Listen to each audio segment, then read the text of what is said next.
Assalamu alaikum wa rahmatullahi wa barakatuh. Welcome to lesson 12 in the Hadith series. Alhamdulillah Rabbil Alameen.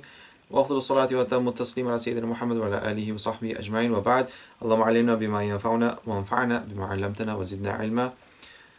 Bismillahir Rahmanir Rahim. So Imam Bukhari rahimahullah, he says in Saheeh alBukhari, in the collection of hadith of the Prophet sallallahu alaihi wasallam, Kitab al-Hajj, chapter of Hajj, Bab Fadl al-Hajj al-Mabrur, the virtue of the Mabrur Hajj, which is the Maqbul Hajj, the accepted Hajj. All those who have gone, we ask Allah that He grants them all accepted Hajj, and those who haven't gone, may Allah give us the ticket to go not in the near future.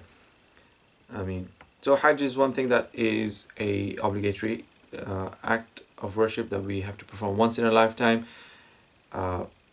Is one of the final pillar of Islam, the five pillars, the last pillar of Islam, and it's made obligatory in the 6th year of Hijri, and the Prophet performed it in the 10th year of Hijri, the final year where he passed away.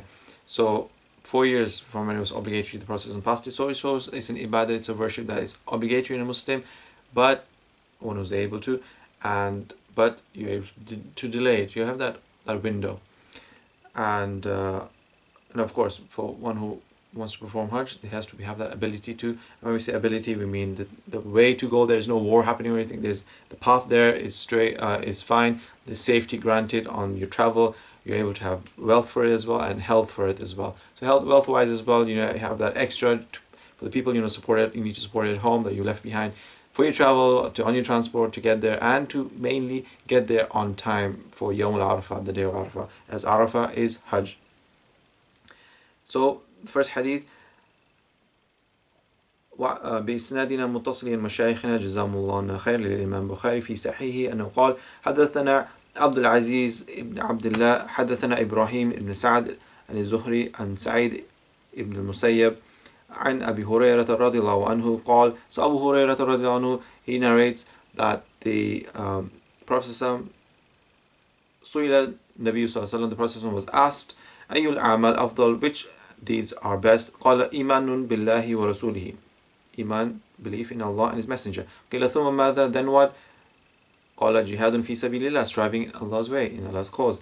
قيل ثم ماذا, then what? قال حج مبرور, an accepted Hajj. وعنه بقال حدثنا عبد الرحمن ابن المبارك حدثنا خالد أخبرنا حبيب ابن أبي عمرة عن عائشة بنت طلحة عن عائشة المؤمنين رضي الله عنها قالت. So Aisha رضي الله عنه, she narrates that the Prophet said, she said, قال يا رسول الله, O Messenger of Allah, نرى الجهاد أفضل العمل أفلا نجاهد, that we see that striving in Allah's cause is the best deed. Shall we not fight? Shall we not strive in Allah's path? قال لا لكن أفضل الجهاد حج مبرور, but the best jihad, the best fighting, striving in Allah's cause is an accepted Hajj for a woman. So the Prophet would answer the question according to who asked it. The previous one, Abu Hurairah asked, and the Prophet said Hajj was the most beloved and best thing. So whoever asked, according to that person, what was according to the intellect as well, and what was the most appropriate answer to give, the Prophet ﷺ would give that answer, because he would be asked the same question, but sometimes the Prophet ﷺ would say giving charity is the best, or Hajj Mabrur in this case, or Jihad in another case. So there's all these types of things that the Prophet answered to whoever it was. For example, if it was a Bedouin asked, and he will never afford, he won't have the ability to go and perform Hajj. For example, why would the Prophet say Hajj is the best action to do, the deed to do? For that person, he was unable to do it, so it would just dishearten him and sadden him. So the Prophet answered it with wisdom to whoever he's answering to, he's so fit to answer to. And then وعنه بقال آدم قال. So we have the Aisha radiallahu anha, she saw that fighting, striving in the cause of Allah was the best jihad, because from the Sahabiya, the companions of the Prophet ﷺ, the female companions, there were those who were warriors, Anas and Rubaysa and Zubair and Sophia radiallahu anhum. So there were women companions who were warriors who went also in striving in the cause of Allah. So that's why she made mention of that. But the Prophet said no, for the woman, the Hajj, the accepted Hajj, to strive in that path is a hardship, it's a toil, it's a journey of hard and of undertaking hardship. It's one of the greatest things for a woman. وعن أبي قال حدثنا آدم قال حدثنا شعبة حدثنا سيار أبو الحكم قال سمعت أبا حازم قال سمعت أبا هريرة رضي الله عنه قال سمعت النبي صلى الله عليه وسلم يقول. So Abu Hurairah رضي الله عنه, he heard the Prophet say, من هج لله فلم يرفث ولم يفسق رجع كيوم ولدته أمه. Who performed the great pilgrimage, Hajj, the lesser pilgrimage is the Umrah, who performed the great pilgrimage, falam yarfuth, and does not have sexual relations, so with his wife, and vice versa. Or in terms of having, people now take the tablets, they take their phone devices, and they got content on that. So not to listen to anything, that's in that kind of sense, not to see anything in that kind of sense as well. Whoever stays away from such things, you're in the ihram, in a sacred clothing as well, and you're in sacred lands as well. So you have to be careful what you do. Whoever stays away from such things, walam yafsuq, does not do disobedience, anything that angers Allah subhanahu wa ta'ala. Great journey that takes months. In the past, it used to take months and weeks, and now maybe days. You're still in a journey, and you mix with so many people. Someone might have a temptation to steal, to say things, bad things, look here, this way. You don't control your gaze. So all these kind of things. There's a lot of things happening. So whoever does not do anything that displeases Allah, he returns raja kayawmin waladatu ummu. He returns as if the day that he was born anew. So Islam obliterates whatever was before it from sins. Hajj obliterates whatever is before it from sins, major and minor, as well as the hijrah, the migration the Muhajirin did from Makkah to Medina. That obliterates everything in the past. It's forgiven.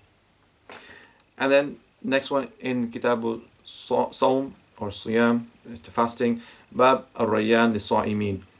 Ar-Rayyan, the gate called Ar-Rayyan, Li-Sa'imin, it's for the ones who fast. وعن أبي قال حدثنا خالد بن مخلد حدثنا سليمان بن بلال قال حدثني أبو حازم عن سهل رضي الله عنه. So Sahl رضي الله عنه, he says عن النبي صلى الله عليه وسلم قال إن في الجنة بابا. Indeed, in Jannah is a bab, is a gate. يقال له الريان. It's called Rayyan. So Jannah has 8 gates. One of them is called Rayyan, which is for the fasting people. يدخل منه الصائمون. The ones who fast enter from it. The ones who do the extra voluntary fast. So Allah has made that easier for them. They love to fast. يوم القيامة, on the day of judgment. لا يدخل منه أحد غيرهم. Nobody will enter except for them. يقال أين الصائمون فيقومون. Who are the ones who fasted? And they will stand. لا يدخل منه أحد غيرهم. Nobody will enter it except them. فإذا دخلوا أغلق. When they enter it, it will be closed. فلم يدخل منه أحد. And then nobody else will enter it. So there's gates, and Allah subhanahu wa ta'ala has made lots of different types of ibadah. There's those who do more voluntary salah. So there's a gate of salah in Jannah. There's a gate of sadaqah, who give more charity. There's people who love to do many various different things. This one is for the Saimun. Ar-Rayyan is called. They fast more than anything else. So everybody has a gate, and Allah has made this kind of ibadah, and they love to do this kind of ibadah, these people. May Allah make us go to all of the gates, because there's also those who go through all of the gates and get tickets to go through all of the gates into Jannah. But the main thing is that we want Jannah, and we want that internal reward and paradise. So may Allah make us from those who have etiquettes, like when we go Hajj, we also have etiquettes, and we have adab and manners and conduct, and we conduct ourselves in the best way, and in the way the Prophet ﷺ has shown us how to. And as you see here, with the Ar-Rayyan, so this is the ones who fast. The fasting is a great thing. كتب عليكم الصيام كما كتب على الذين من قبلكم لعلكم تتقون. What's fasting for is to obtain taqwa, and those who attain taqwa, it reduces enmity, it reduces oppression, it removes anger, removes enmity, removes oppression. So having taqwa, the fear of Allah, that God consciousness, it makes you a very good thing. Your nafs, if it's one that you sin, and then it reproaches you for sinning, is that kind of nafs. Taqwa is the thing that takes you away from that. It makes you nafs al-mutma'inna. It makes you that peaceful, at ease, that nafs. And so taqwa is a thing. It's a great thing, and that's from fasting. And this is just showing you there's even a gate for those who fast. Wa sallallahu alayhi wa sallam Muhammad wa ala alihi wa sahbihi wa barak.